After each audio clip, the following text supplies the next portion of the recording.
Welcome to Police K9 Radio. I'm Greg Tawney. With me, Rich Hartman. Rich, what's going on? I had a funny story this week. Well, an interesting story. So those of you that don't know, I train a lot of pet dogs. That's what we do at Ridgeside K9. I'm the owner of Ridgeside K9 California, and we are primarily a pet dog training facility. We do police dogs as well, but yeah, I do. You do a bunch of that too there at Ridgeside. Guaranteed. There's a lot of that. We have a lot of young people that come to work for us and they want to be dog trainers, and always tell them like the pathway to dog training is through poop. That's the reality.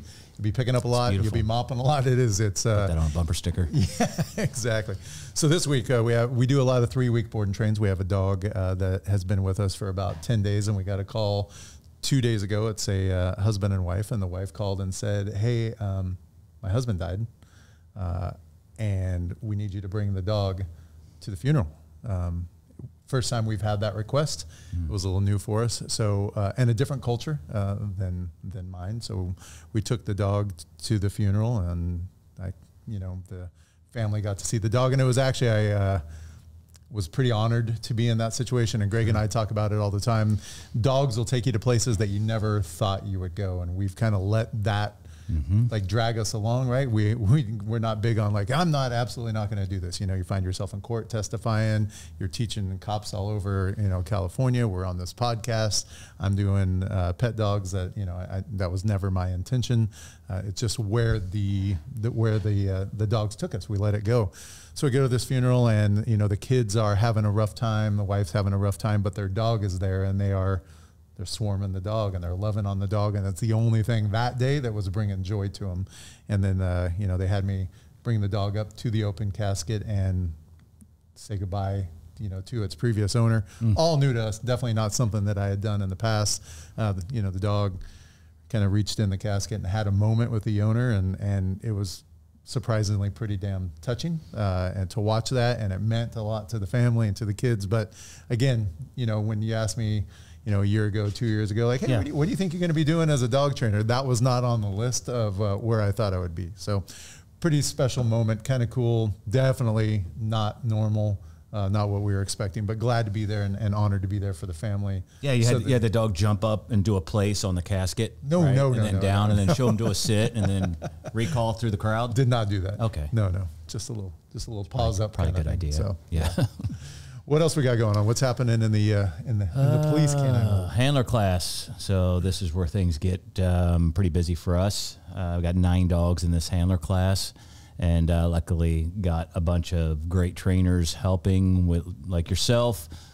Got Jason Miller out there. Got some other people out there that are I'm working Phil like to the bone. Yeah. Didn't you say at one point like, hey, we're going to have several basic handler classes throughout the year so that the numbers don't go over 4 or 5? We're still doing several, and the numbers have gone up. So we're trying to do our best on that, and we do a good job just because we have a number of people that are knowledgeable, that are on the same page, they're like-minded, that we can pull it off. Definitely not a 1 or 2 man show.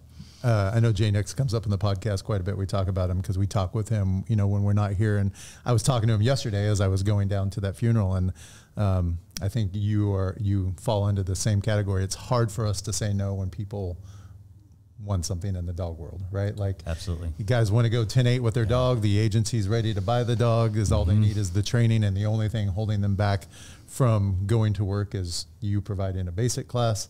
So whereas your answer should probably be, well, and I'm going to have to push off until spring. I did that to 2 agencies. Otherwise, we'd be even more. So we've already got some lined up for our January class. So we got that going on. So.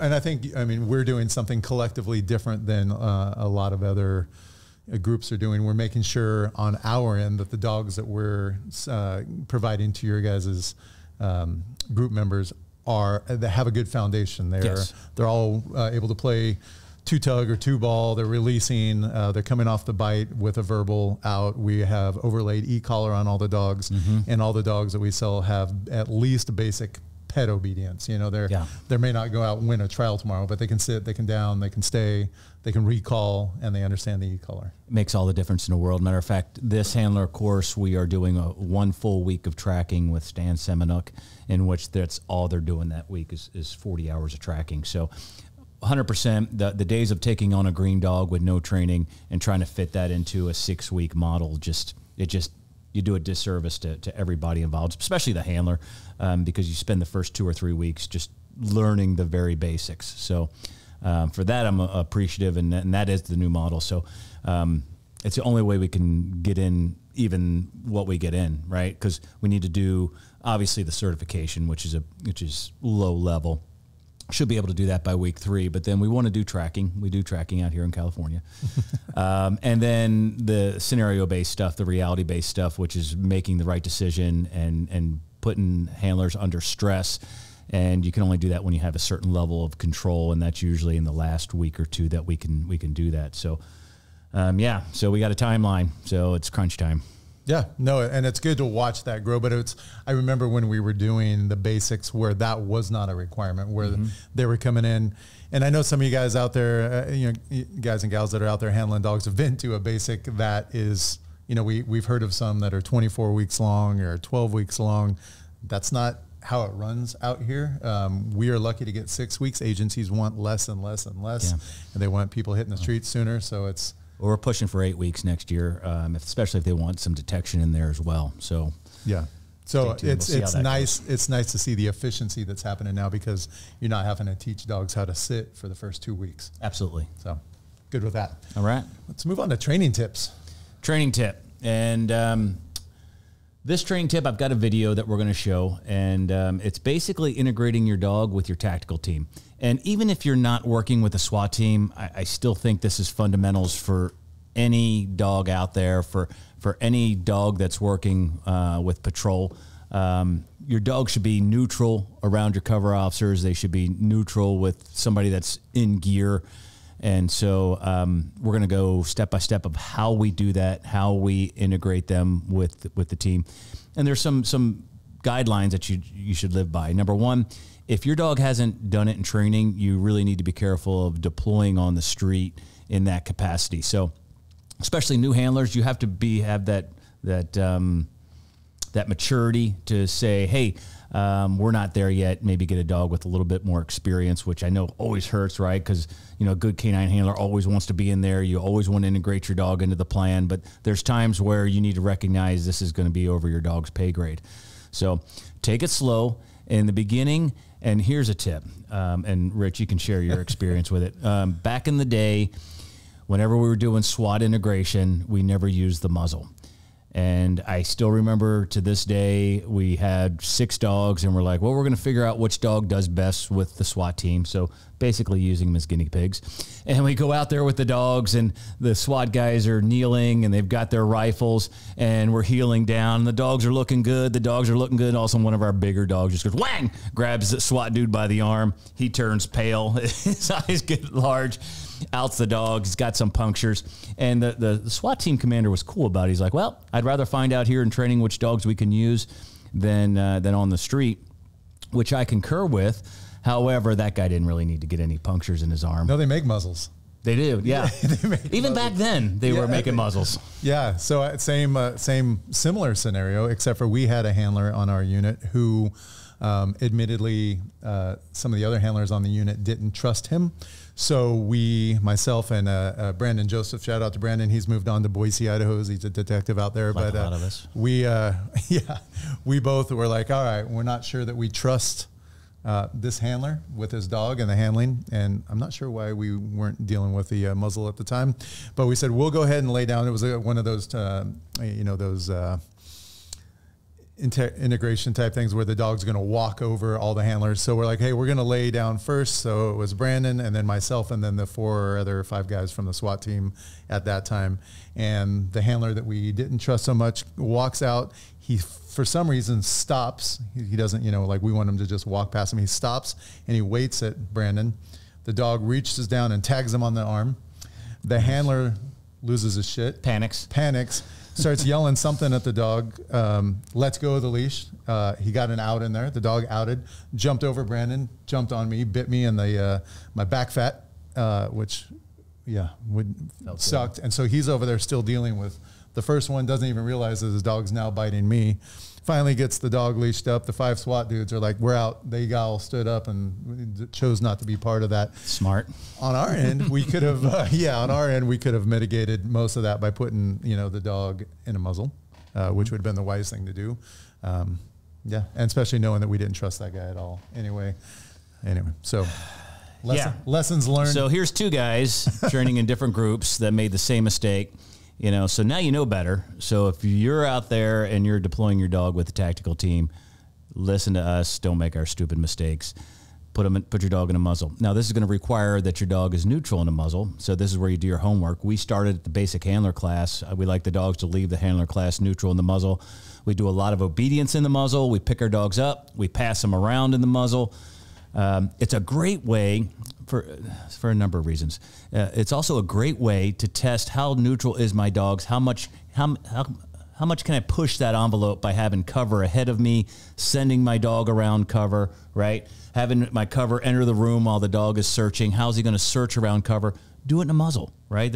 Nobody's got to get injured in this. Like, it's a great way to test them. And then on the engagement side, we talked about this on the last podcast about having somebody in the chair acting casual. You can't have them in a sleeve. That's prey attraction. You can't have them in a bite suit. So having that muzzle on the dog, you can kind of gauge engagement at times, and it's another way to show the dog different pictures. We do the handler down exercise where the decoy gets on top of the handler and we door pop and the dog comes out. Again, you better do that. Better do that in real life. So there's so many uses for it. But, hey, it's up to the handlers to put that damn muzzle on your dogs and get them used to it. We put food in it and put it on them and make it a good thing and desensitize them to it. You should not put the muzzle on the dog every time you're doing a muzzle, agitation, bite work exercise. It should be on them, and you should do obedience in them regularly. Matter of fact, 9 times out of 10, we're doing obedience in the muzzle. So that 10th time when they come out, we get more of a true response from the dog. And he's not sitting there just clawing the muzzle and rolling around on the ground with it. So yeah, I want to reiterate that. Like, you don't put the muzzle on for the first time in training, unless you're training to put the muzzle on, right? Yes. But there's no bite work at all. No, we're not, and we see it. And I always tell pet handlers, like, your dog won't lie. Like, we know what you're doing when you're not at training. If you go to put the muzzle on and the dog's like, fuck you, and turns tail or gets growly or pissed off or is avoiding it, and you're out there and it looks like you're, trying to wrestle with the dog just to get it on. And as soon as he gets it on, the paws are on the face and he's trying to rip it off, your dog is not neutral to the muzzle, right? So the dog should just stick his head in there and put it on, and it should just be like putting its collar on. If it's not at that point, then you need to go back to square one. And we do it with pet dogs, aggression cases all the time, because those dogs need to be neutral to the muzzle. But same thing with police dogs. Like, put the dog in it, mark it, reward it. Put the dog's face in it, mark it, reward it. Sure. The dog should be sticking his own head in the muzzle, because good things happen when he puts his head in there. That's one method. If you don't know what a marker is or don't have a marker, that might be an upcoming episode. Well, we can do it. Just put some food in there and let them put their head in there, and then let them eat, and then take their head out. Yeah. And then when you do put the muzzle on, keep moving, keep walking. And if they're fighting the muzzle, I just keep movement. Movement gets the brain going, and I can just kind of pull them along a little bit and change directions and get their brain involved. They can only think of one thing at a time. The thing you should not be doing is, if they're fighting the muzzle, you should not be like, no, and just overlaying corrections. Give them a reason to fight it. You're increasing the anxiety. They're anxious enough as it is, and now you're going to add pain and correction to it, and it just becomes this. Now the association with the muzzle becomes so bad that now you put it on and they're just automatically fighting it, and it's way up here. Just, you got to work on calming them down. But really, if you lay a proper foundation of taking your time and just let them eat out of it and then put it on their head, I walk around with them for 10, 15 seconds. I take it off. The other rule is, when it comes off, there's no party. It's not a celebration. That becomes then the objective is, the muzzle comes off and I get my toy. Now I want the muzzle off. Muzzle comes off, go back and do some obedience, do a couple rights, couple lefts, down, boom, mark it, give them their toy. But you really need a good foundation of it. And it's something I didn't use early on, and now it's like we're a true believer in adding that into your cadre of things that you do at K9 training. Pro tip, cheese whiz. Cheese whiz. Smear some cheese whiz on the bottom. That's the answer to most things in life. Maybe at our socioeconomic level, it's the answer to most things in life. Ritz cracker and cheese whiz. There's some fancier folks out there. Yeah, yeah. Cheese whiz. You smear that around there. The dog's pretty busy for a while, on and off. Not a big deal. All right, I like it. I like it. Let's see this SWAT integration video. Okay, so the video I'm about to show you, it's nothing dynamic, but it's just going to show you the progression of where we begin and where we end. If you are going to deploy with a SWAT team, I recommend going to really the only game in town right now, Skids, unless you guys know of another thing out there. Brett Titus used to have TAC dogs. I was briefly an instructor helping out with that class. Excellent class.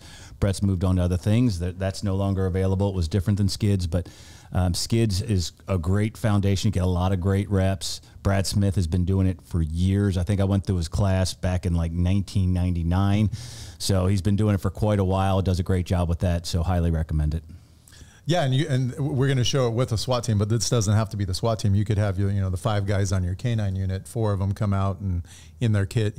Most places have some kind of a vest, helmet, those kind of things. So you can start with your own guys, pressure test it there before you throw the SWAT guys out there when your dog isn't comfortable with that. You'll notice all these dogs have muzzles on, and there's also other dogs in the room laying in a down, right, while these dogs are doing it. And all the SWAT guys are in full kit, and they've got their rifles. So let's get this video started.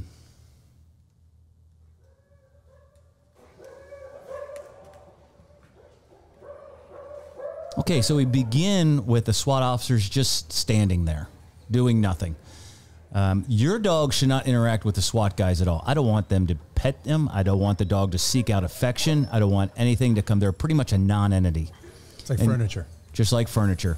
You can see we have the dogs on a leash. The next step is we got our SWAT guys kneeling, and you can hear in the background they're manipulating their weapon. Sometimes just the manipulation of the weapon, just the dogs hearing the slide racking back and forth like this, will elicit kind of an excitement. So we want to kind of make sure that's not an issue. Even pulling your own handgun can be a problem sometimes because, prior to your dogs coming to you from another country, every time that something came out of a pocket, it could have been a tug or a ball on a rope. So we want to make sure they're neutral to that movement.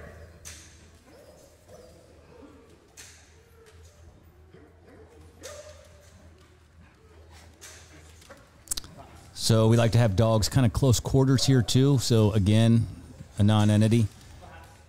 And then we can start getting a little fancier, right? We'll leave the dog in a down. We'll recall them up to another kneeling operator, and you can be kneeling yourself.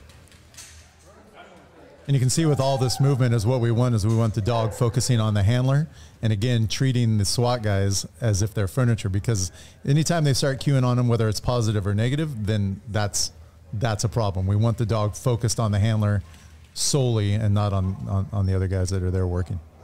Next is the prone position, and this is one of those things where you get that, I call it the weakest link syndrome, where sometimes dogs want to engage anybody that's prone, especially if you have a pretty seasoned dog. So you can see the handler's going prone, and he's going prone next to operators that are already prone.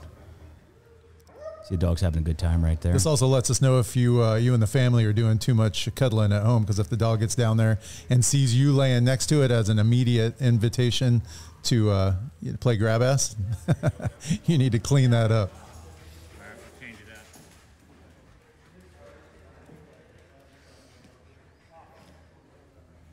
So now we're going to do a recall to a prone.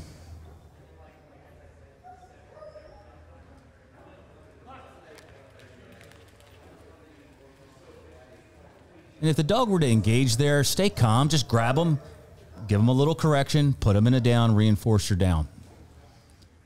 Then our next step is we're going to now start downing dogs on operators, and some dogs are a little uncomfortable here, which is fine.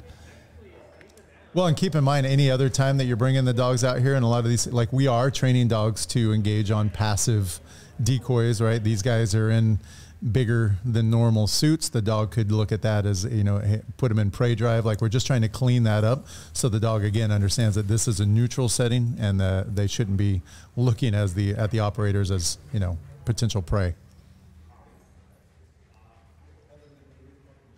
The key here too is baby steps. If your dog is just out of control on the very first thing, then you might not get to this stage at the end of the first training. It's something to work. So now we want to recall past all of the guys that are in prone in full equipment. I think is what you see there. Like I'm guessing the handler would have liked it if the dog ran over everybody's legs, right? Like that would have been the straight shot. But what's nice is the dog is actually showing some avoidance to the SWAT guys, which means he understands that they're not part of the menu, right? Like going around their feet right there. Yeah. That's a good thing. That's not a bad thing. Yeah. Who cares, right? At the end of the day. Doesn't matter. Yeah.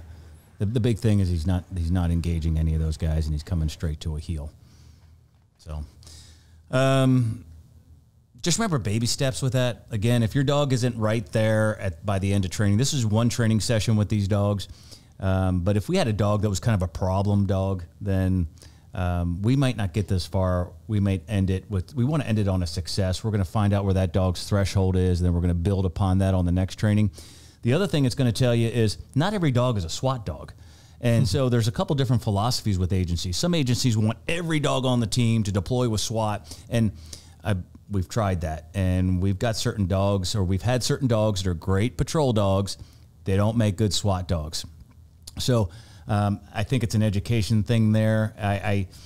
I'm more of the mindset of pick a couple good dogs and handlers that fit on the team, and then those guys need to train with the SWAT team at least once every couple of months, go out to their trainings, even if they're just around the SWAT guys, and integrate them into a search and get the team and the dog acclimated to each other. And also the team leader needs to know what the capabilities of each dog are, because that's going to be really contingent upon that particular dog.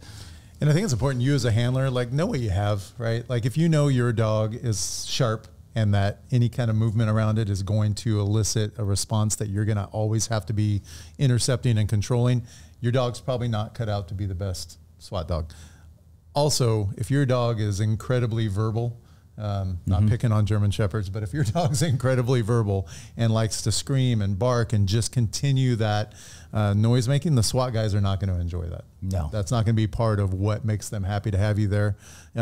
Your goal is for the SWAT team to want you to come to a call, not to try and avoid you.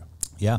Another thing that we look at for a SWAT dog is I want to see a dog that's already proven on the street. They've had a physical engagement with a prone person, person running, kind of seen different pictures, and I know will engage.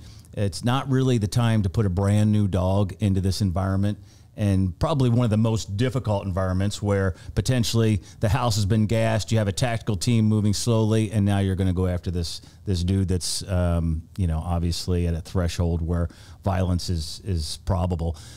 So that's not the time to put a new dog into that. You want a dog that's been proven and has already reached that level, proven himself, and then that way engagement really isn't an issue.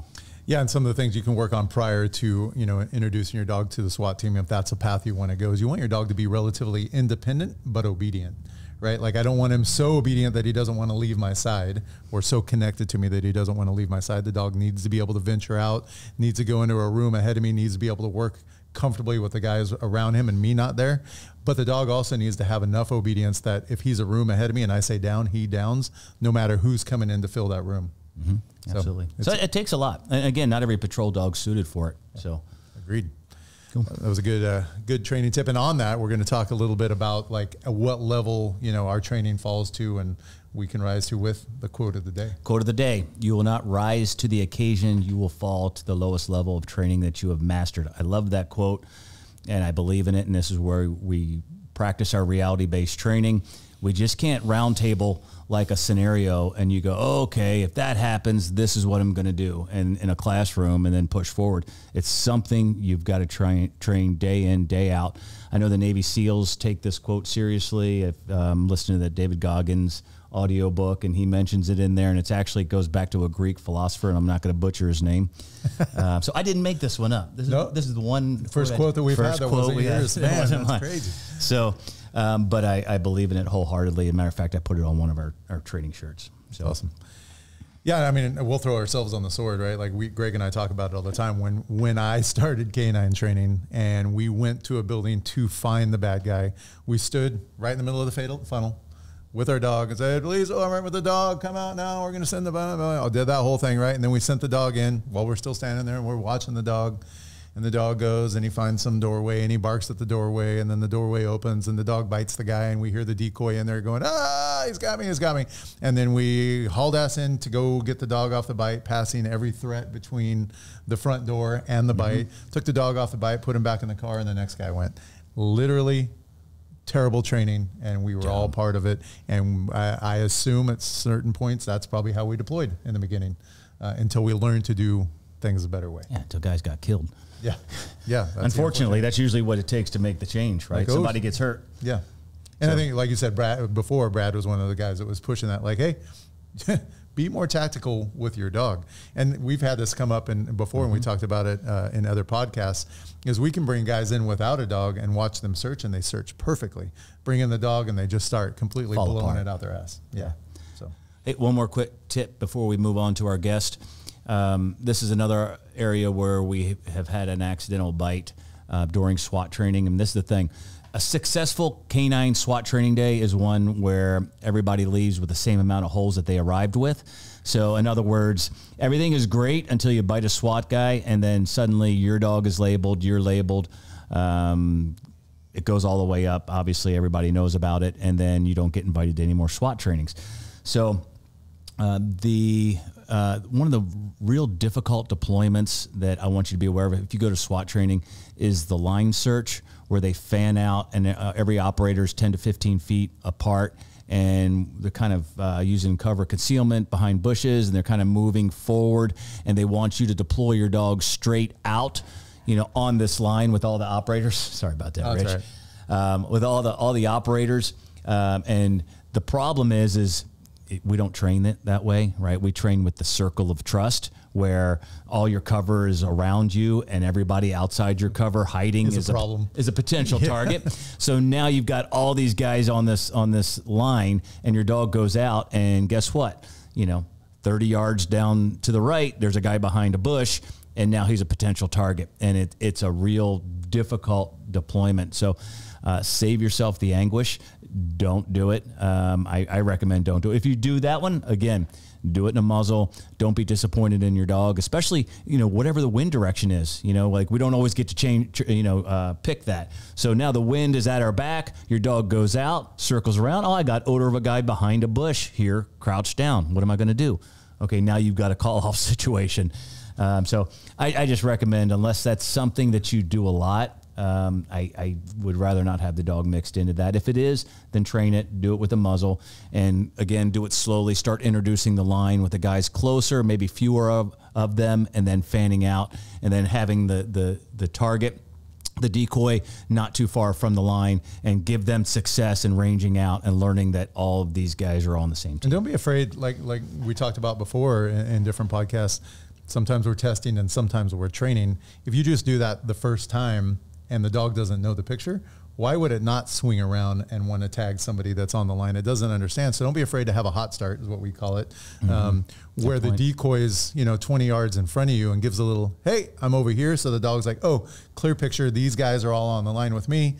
Bad guys down there. I'm moving towards the bad guy. So the dog starts to understand the picture, instead of like, hey, let's see if this works. Dog has no idea where the decoy is. You send him out and he's like, there's a dude over here hiding behind a bush. Why not just tag him? The dog has to understand the picture, and it takes some reps to get that. So, like we always say, baby steps. Hey, and one thing I want to mention, should have mentioned this on the front end. If you guys are listening to this podcast right now on a podcast, go into our notes, and there is a little link, and you can hit that and see the training video we're talking about. It will make a lot more sense to you if you can actually watch it. Yep. Thank you for listening to the podcast. We're over 200,000 on the podcast. We got 60 of them. If you guys just found us on YouTube, we have 60 prior episodes just on the podcast, and we had some great guests over the years. And give a listen to them, kind of scroll through them. Hopefully we can get some of those hopefully we can get some of those guys to come back. Well, and do a little repeat on it. Do a repeat, maybe add some video to it. Yeah, absolutely. Okay. Now we're going to do something new. Greg's going to reach out to Mike Kmiecik. Mike Kmiecik is well known in the canine industry as the legal guy, and I mean, this guy his ability to get information in multiple different jurisdictions across the nation and recall that information and regurgitate it out to handlers and trainers is amazing. So we are reaching out to Mike as our legal beagle. Hey guys, how's it going? There he is. Hey, Mike. How are you? I'm well. How are you guys doing? Good. Mike, you're our legal beagle. I don't think I think we talked about this before. I don't think Mike liked the beagle end of it. He wanted something a little more tenacious. Well, not tenacious, but legal Bichon Freeze. No, that's a little too uppity for our crowd on this thing. So, Mike, how you been? And can you tell our listeners a little bit about yourself? And you've been on the podcast. You're out there. A lot of people know who you are, but just a quick, just who you are, what you do. Sure. My name is Mike Kmiecik. I'm the owner of Sheepdog Guardian Consulting. I took over for Terry Fleck after his passing in 2019 at K9 Legal Updates and Opinions. And we run a website that is a law library and resources for canine handlers across the country. Also do our seminars. When we do our seminars, try to do it as jurisdictional as possible. So we cover like the foundational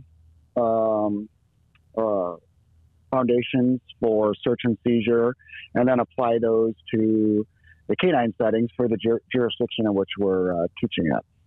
Mike, that was something that I just brought up before you came on, having sat in one of your classes and then listened to you a few times on different podcasts. Your ability to understand what's happening in different circuits around the nation is pretty damn impressive. And I felt like, and I talked to a couple guys that were in the classes with us, that you had been aware of California Ninth Circuit stuff, like you were part of that, but it was obviously something that you had to, delve into on your own to know the differences between all the different, court circuits and what's happening. And I have to assume that's a little confusing and trying at times.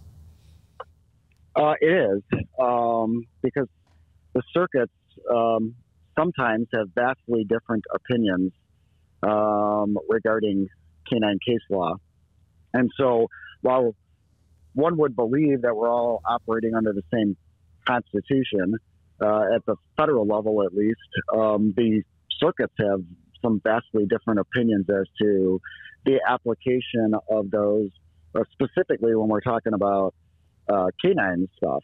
But you talk about California law. Unfortunately for us here in Illinois, I'm out of Illinois, out of the Chicago metro area.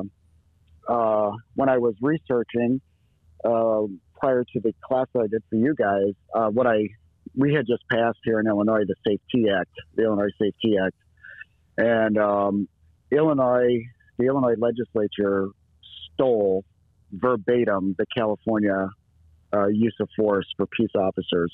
So once I got to that, I'm like, okay, this is pretty easy. But we have become the California of the Midwest, and I'd like to thank you guys for that. Yeah, it's coming. It's going to take over the whole country. We actually talk about that quite a bit, and mostly in an apologetic way. We are able to see in California, kind of what is going to happen across the nation, usually somewhere between 2 and 10 years before it happens. But a lot of the things that we see law enforcement wise out here that aren't necessarily positive, we can kind of forecast is going to spread across the nation. And luckily, not all of it does, but it does. Is that what you're seeing? Is that maybe places like New York, Chicago, and California are always kind of pushing things before the rest of the nation sees them? Oh, they are. Absolutely. And you can start seeing those trends.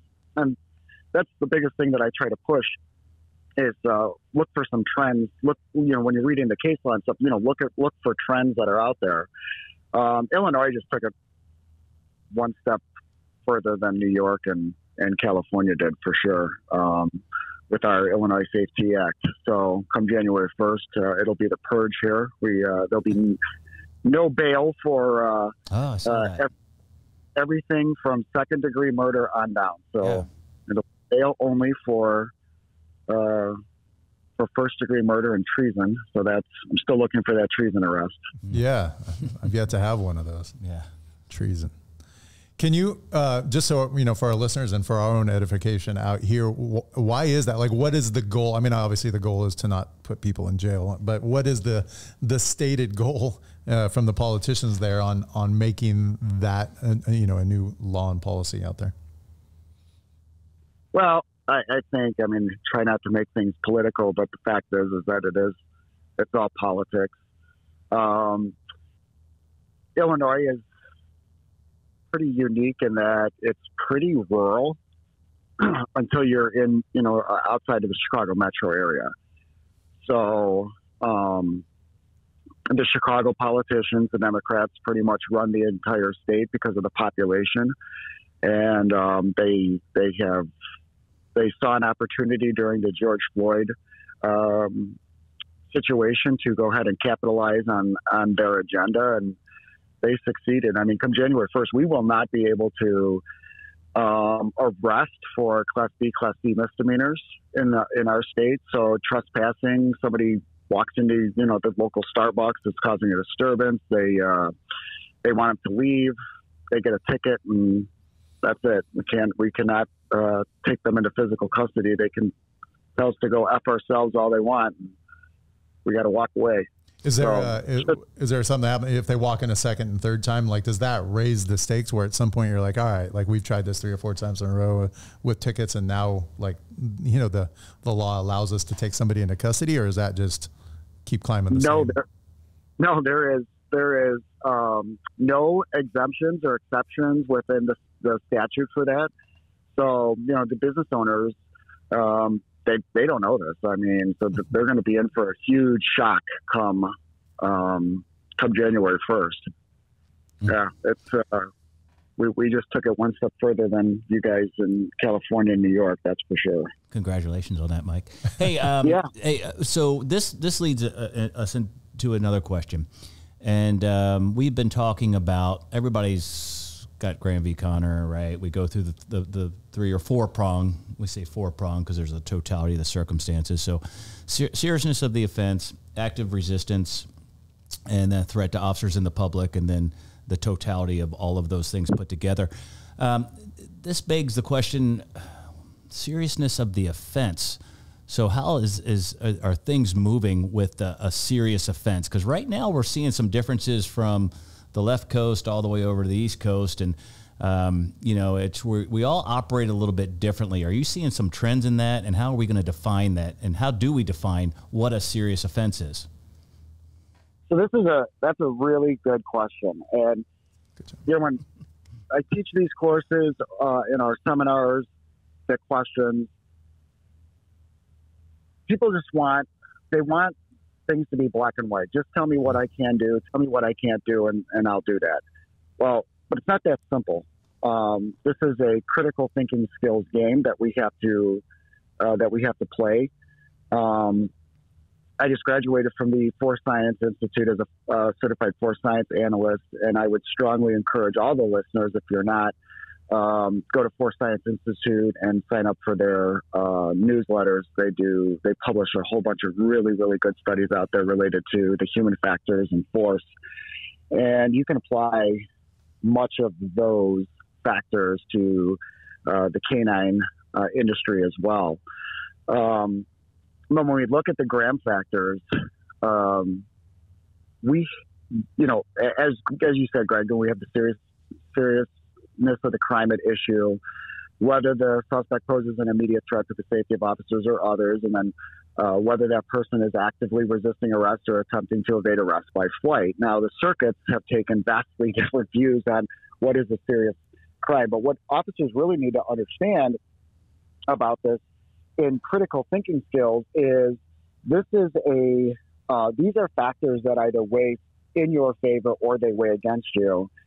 And since the Graham decision in 1989, the courts have really kind of come off of the severity of the crime as being like the most heavily weighted factor. And almost every circuit in the country, I'm not aware of a circuit that doesn't follow this, that is the most heavily weighted factor in that is the immediacy of the threat to the safety of the officer or others. And this is not to say that those other two factors, the severity of the crime or the act of resistance, is not important. It is important. They're just not as important as that, the immediacy of the threat. So when we look at across the country, when we're talking about the severity of the crime, first things that officers need to kind of get in their minds: what information do you have? What source did you get that from? Are we talking about a violent felony here? Are we talking about a felony property crime? Are we talking about a misdemeanor? And that's not to say that misdemeanor offenders cannot be an immediate threat to the safety of officers. They certainly can, and a lot of the courts have determined that misdemeanor offenders can. A great example of that is DUI, driving under the influence of alcohol, or OWI, depending on the state that you're in.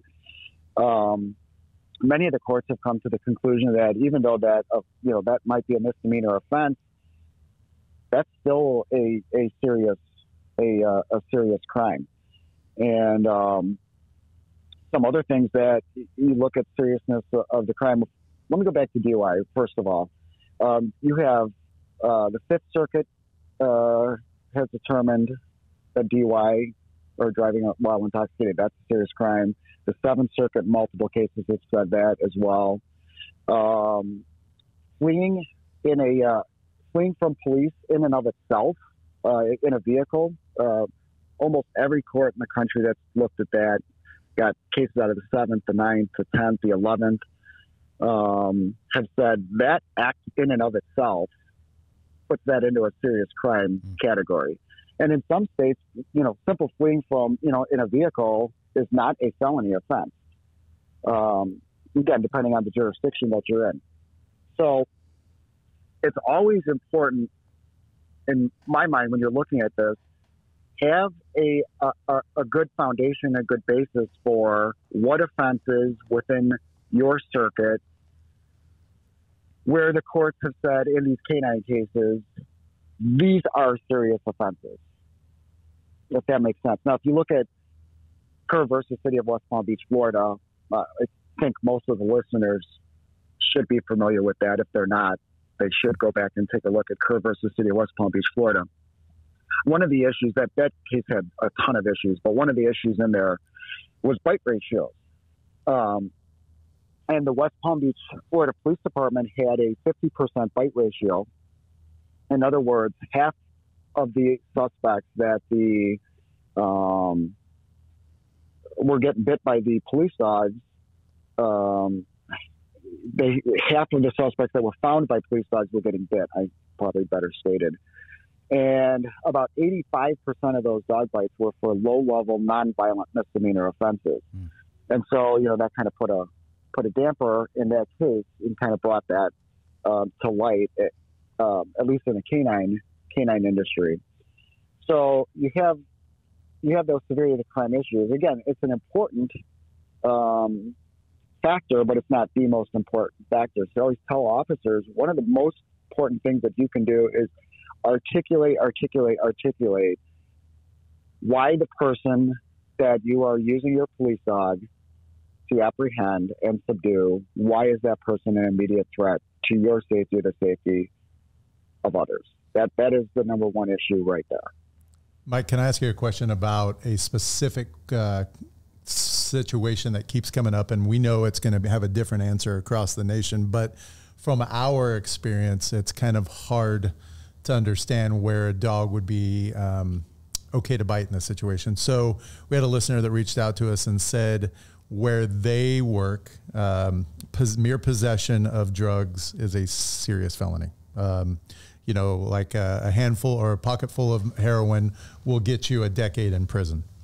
So the question was, somebody has a pocket full of heroin, they have a pocket full of heroin, you go to put handcuffs on them, they flee. End of story. Now is the dog okay to bite that person? In California, it's easy for us. That's a heck no, because it's all we're going to get that person when we catch them as a ticket. Now you have a ticket for, obstruction and for the drugs, but it's still, they're just running to get away from the drug arrest. Is there anywhere across the nation where we should be giving different advice? Send the dog every time on that situation in your jurisdiction. That's enough. No, I agree with you guys on that, because the question is, what we may have met two of those Graham factors.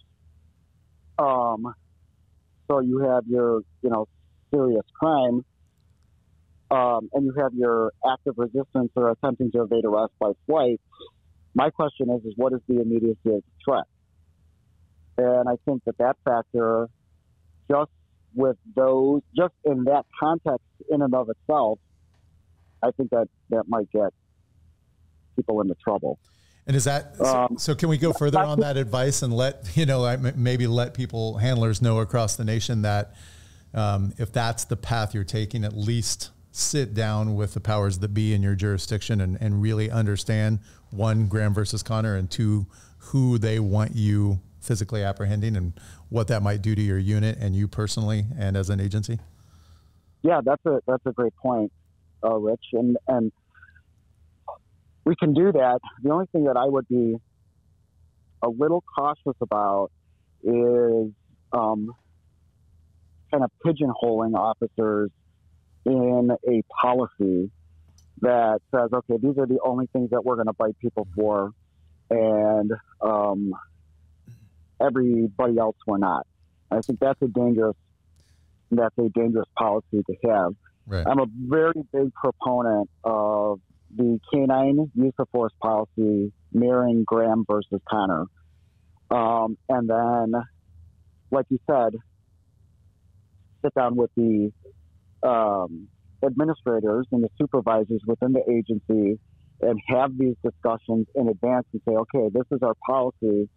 And here's where these are situations where we think that a dog may, with an emphasis on may, be warranted.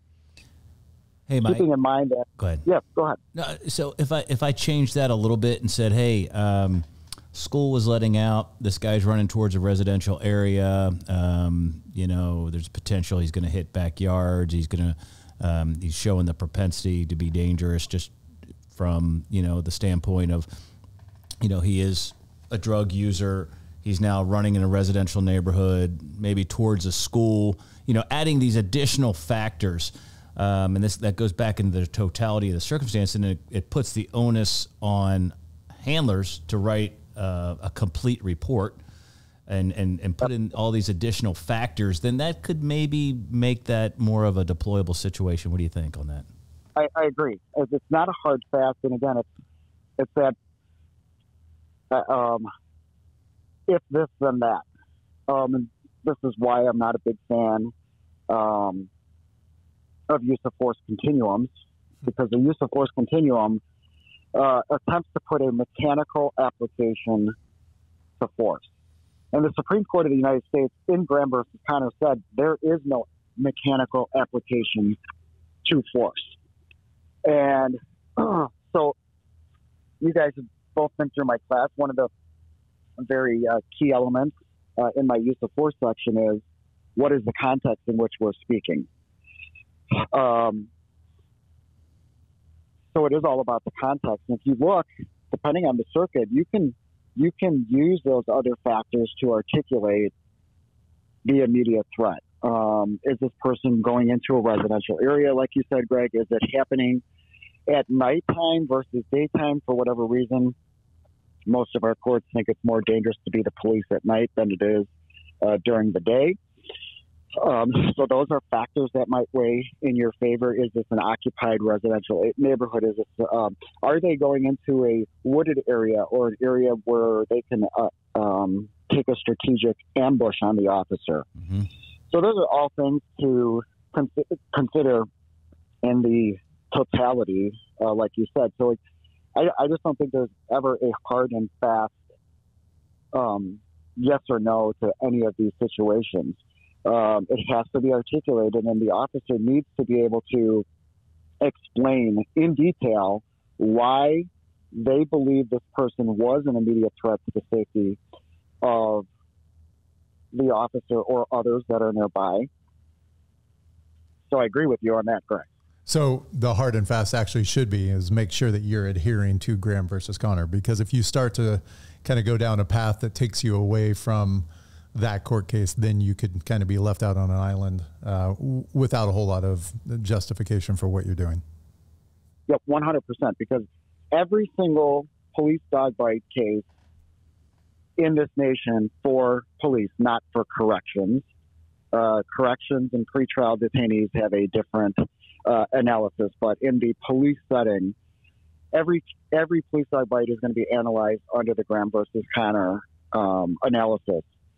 The court will also take up a Tennessee versus Garner analysis anytime that a dog is alleged to be the use of deadly force. So you have those two are the main cases that we're talking about when we talk about use of force with the dog. And just a side note, because we have a lot of aspiring dog handlers that listen to the podcast as well. If this is your kind of first entry into use of force and, you know, talking about it and what you're going to be doing with the dog, if you're out there working the streets in any kind of capacity, have a good understanding of Graham versus Connor. It should dictate your career. Yeah, and that's the officer's lifeline in any use of force event. We just happen to be speaking about it in the context of dogs, but it is every police officer's analysis when it comes down to use of force. Awesome. Mike, we have a lot more illegal questions, and Greg and I were talking about this. I hope you're able to come on most of the podcasts that we do and give us a little bit of legal tidbit every time, because I think, well, I know that, you know, handling the dog and all those things are difficult in and of themselves, but the things that are going to get canine handlers into trouble are the legal side of things. And that's a broad brush that kind of sweeps across all of us as handlers. Oh, no, it absolutely does. You know, and for the most part, we are winning on our initial deployments. Where we are losing is on our duration of bite on the canine. It's funny you say that, because we had Bill Lewis on the last episode, and he was saying the exact same thing. Matter of fact, he's, I think, an expert for an agency in Northern California here, and he's seeing the exact same thing. So what can you tell us about that, Mike? So again, it comes back to our office. The Graham factors have got to be so ingrained into officers and into the training at any level of force. But if we're talking about dogs specifically, that has to be ingrained into the officer and their thinking. We should be analyze these force options in high stress situations, right? As the court said, tense, uncertain, rapidly evolving situations. That's right out of Graham. And so we need to be able to articulate, okay, we start going down a avenue where we are using force. We need to be able to analyze and continue to analyze these Graham factors as this situation is evolving. So once that person is no longer an immediate threat to the safety of officers or others, that's when we need to be calling the dog off. And we're seeing a lot of, and you guys have watched a lot of videos and stuff, officers either leaving the dog on while the handcuffs are going on, which, depending on the context, may or may not be appropriate, or they're not able to get their dog off the bite. That's a whole nother topic there in of itself, is being able to get the dog off the bite, you know, in a reasonable time frame. And this is a good time to reiterate, because you just inadvertently reiterated exactly what Bill was saying in the last podcast, is that you have to have positive control of your dog. You need to be able to get your dog off when you tell your dog to get off of the bite. If we're using force and the force is the dog, and then the reason for the force goes away and we say out, is what we're saying at that point is, hey dog, there's no more reason for force. If the dog continues to be on the bite after we tell the dog to let go, then I would say that would be considered unfair force, right? Like the dog's doing something on its own. It definitely has the potential to be deemed unreasonable at that point. Yep. And so when we look at when we look at all our certifications kind of across the country, we've almost everybody has moved to a verbal out, at least for certification purposes. And I agree. We look, that kind of came out of Kerr versus City of West Palm Beach, Florida. They talk about K9 law enforcement stressing the use of oral commands. So that's kind of, I think, where the industry started to evolve from there. Okay, well, we got to have verbal outs and whatnot. So I've been really thinking about this, and had a East Coast handler and lead trainer for their agency reach out. They were going to rewrite their certification, and he asked me to take a look at it. And they have the verbal out component, but what they added to that was the handler needed to be able to show that they could physically remove the dog from an apprehended suspect without additional injury being caused. So whether you're using an e-collar, whether you're using a breaker bar, or whether you're doing I almost said choke off, tactical out, right? Whatever it is, whatever means you're using should be able to do that in front of a certifying authority to show that the handler has the ability to do that. And at first I immediately shut it down. I'm like, no, we got to stick to the verbal. And then I started really thinking about it. And I'm like, I think it's a really good, there's a really good thought process behind this. We all know that there are times in stressful situations that the dog is not going to out. To be, after a pursuit, some officer left their sirens going. Maybe the dog can't hear. There's a number of situations that might arise where the dog is not going to respond verbally because they can't hear, for whatever the reason is. Does that officer have the means and the ability to physically remove the dog without causing further injury? And so that's one of the things that I have added to my seminars. This is something that we should be thinking about and adding to our certification process, because this issue is not going away and it just keeps coming up over and over and over again. Yeah. This duration of the bite. Well, Mike, and I spoke about it on the last podcast. I had a dog that verbal outed every time until he didn't, and he's acting like I was speaking Chinese to him. And I was ill prepared at that time. And now in the basic handler course, we have 4 different methods that we practice in the event that they won't verbal out. Now, is there anything in the courts that reflect upon using a breaker bar, or the officer using an unconventional method if for whatever reason the verbal out wasn't there? And again, we're 100% with you. We certify with verbal outs. We train verbal outs. We train from a distance. We train grabbing the dog's collar and having a verbal out where they let go and you're not pulling the dog off. But then we train the lift off if the dog isn't outing. We train, I got a breaker bar in front of me. You can't see it. We train the proper use of a breaker bar. We train several different ways to get the dog to release. Have the courts looked at any of that unfavorably, other than like if the dog didn't verbal out and the handler used an alternative method to get the dog to release?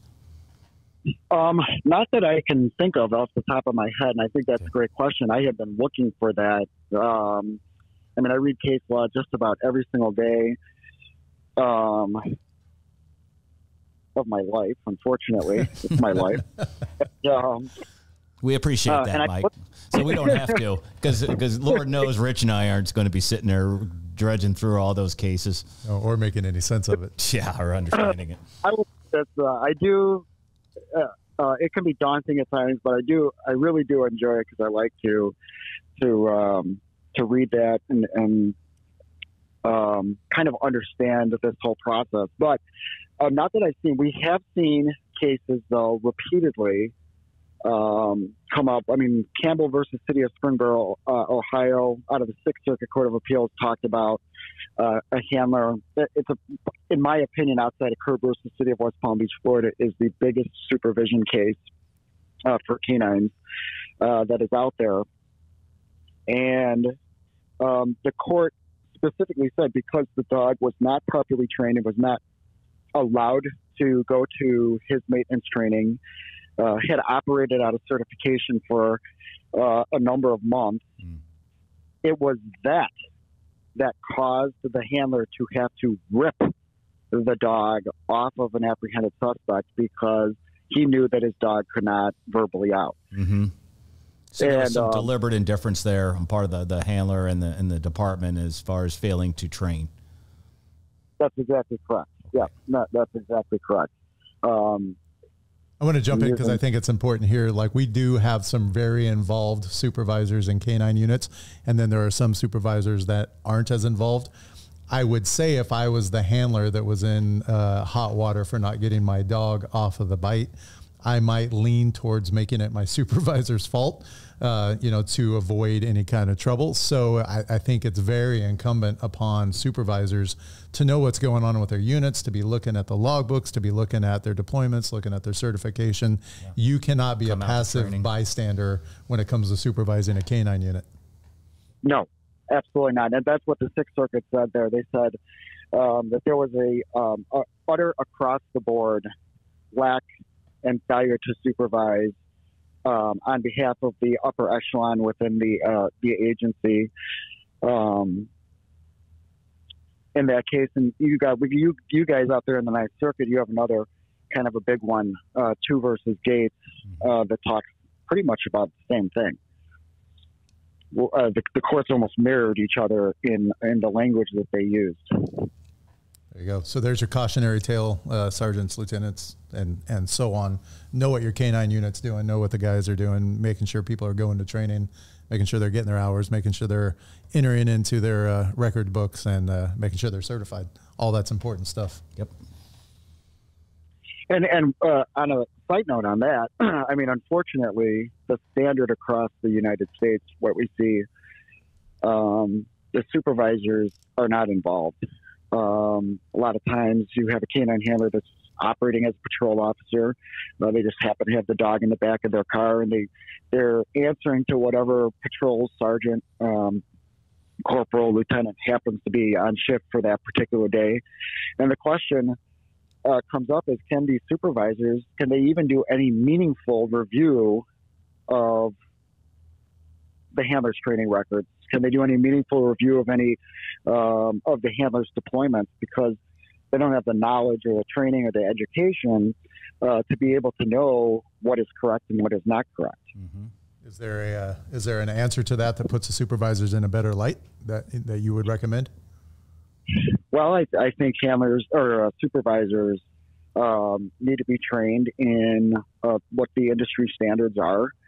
What are the current trends within the industry? They should, like Greg was saying, be active participants in their handlers training, so that they can understand how are their handler and their dog, which are two separate entities that they are supervising, how are they trained, and then they should have a really good working knowledge of their agency's K9 policy. On top of it, they have to be up on their case law. They have to be up on the industry standards, and they,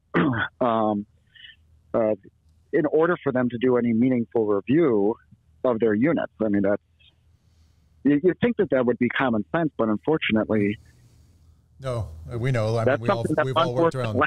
Yeah, we've all worked around police departments to know that sometimes holes just get plugged. Common sense ain't got nothing to do with it. No, no, not always. Exactly. Mike, we really appreciate you coming on and doing this legal bit with us. And like I said, I hope that you're able to do more in the future. We're going to throw a little teaser out there because I'm sure you're getting asked this all the time. But we're talking about marijuana training on dogs and what should be done with dogs that have marijuana training. We're not going to talk about that today, but that's definitely something that we're hearing about a lot, and where those dogs are going and what they should be doing, and what is actually providing probable cause to get into certain searches that they're doing. So if you can think about that one, and we'll talk about that next time we chat. Oh, I'm sure he's thought Absolutely. about it. Here's the thing. Outside of the bite work, that's gonna be the next major issue here. Yeah, of course. And again, I can't reiterate this enough. I've been through Mike's class. We hosted Mike in Folsom, California.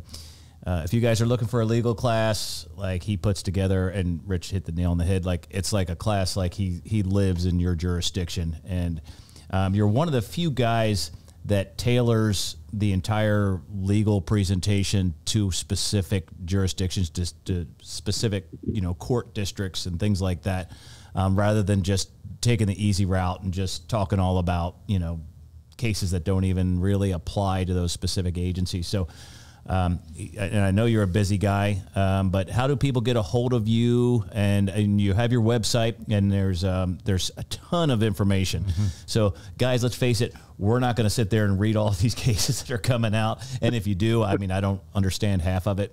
So Mike's the guy to do that, and he puts it together and puts it in a package that you can understand.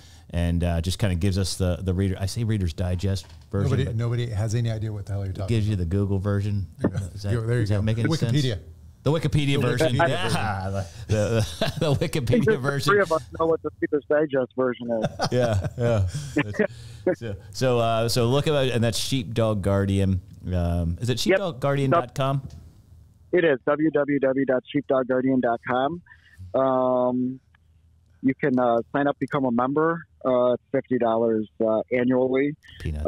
If you want us to come out and do a seminar, if you just click the general seminar questions up top there, that'll take you to Jennifer. She schedules and handles all of our seminars. It's usually very easy for handlers to do a seminar. We take care of everything. You just have to have the host agency. And a PowerPoint projector, and we take care of the rest. So nice, pretty easy. Easy peasy. Good stuff. Mike, thanks again. Be safe out there, and we will hopefully talk to you in the next couple of weeks. Yeah, by safe out there, he means like because you live in Chicago. Yeah. Might get stuck in a... Just going to work is freaking hazardous. Might get stuck in a Starbucks where somebody can't be trespassed from. So, yeah, good luck. Good luck out there. I appreciate that. I'm hoping I can retire pretty soon here. Yeah. Well, the good thing is it sounds like your workload should go down, right? Like there's not really much you can do. Yeah. Well, it's not even worth the paperwork that it's written on in most of these cases. Yeah, and the prosecutors are more worried about throwing us in jail than they are the criminals. So there you go. And there's going to be a hell of a lot more criminals out on the street. So. Good luck with Chicago. Finally, there's I live in California where it's... Yeah, we sound way better. We're way more conservative here in California. Finally found another place that we're more conservative than. I was just out there, man, and I got back and I'm like, maybe I should have stayed out there in California. Who knew? If the politics are the same, the weather's always better. There you go. At least the weather's nice. That's what it's So I appreciate you guys having me on. I hope all the handlers out there stay safe, and I'm looking forward to being back on. Awesome. All right. Thanks, Mike. Appreciate it. See you, buddy. Take care. Bye-bye. All right. There he is. That was good stuff. Good information to have, and definitely a good guy to get information from. And you already talked about it. Go to his website. Like when you go to his website, everything's broken up into circuits that directly addresses your situation in your jurisdiction where you're working. You don't have to worry about what's happening in Florida, what's happening in North Dakota. If you're not working in those places, worry about the jurisdiction and the court circuit that affects your job day to day. Absolutely. So. Hey, one other thing we talked about was multiple ways to get your dog off the bite. There's a theme here we're seeing, right? Yep. Dogs are on bites too long. And it's not that we're waiting, we got those two factors that we want, right? Number one, is it safe to do so? And number two, is the person surrendering. Once that criteria is met, we have an obligation. And what we're hearing is guys are having trouble getting their dogs off the bite. So have multiple ways to do it. Practice the verbal out. Like you should have a verbal out from a distance. You should also have a verbal out when you grab the collar and tell them to out. There's two different things. Sometimes guys go, I got a verbal out from a distance. If I grab his collar and tell him to verbal out, he will. That's not necessarily the case. Make sure you're practicing it. Have alternatives. My dog's always had an e-collar, right? So but you need to practice with it. It needs to be somewhere on your uniform. You need to be able to reach it without looking down. It can't be in your pocket. You can't be bringing it out. Trust me, you won't be doing all that. If your dog's not verbal outing, you're going to feel a lot of pressure. So make sure it's in a place you can reach it. It's on the right level. You don't need to look down at it. You can operate it just like that. Another option, breaker bar. Learn how to use this properly. We'll be putting out a video on how to use it properly, how to administrate it properly. You don't want to be breaking teeth, and unless you practice with it, you shouldn't be using it. So you got to practice it in training. The lift off, right? Being able to get that. Make sure your collars are in an appropriate place that you can achieve the lift off. Make sure you know the proper technique of up and forward and not pulling back and dragging the dog off the bite, creating greater injury. So those are just a few. But you should have at least 3 or 4 that you're practicing all the time, so you've developed that muscle memory and you're prepared to get your dog off if you need to, if they fail to verbally release. Indeed. Put yourself in a better situation. In the meantime, you need to train hard and be safe. See you next time.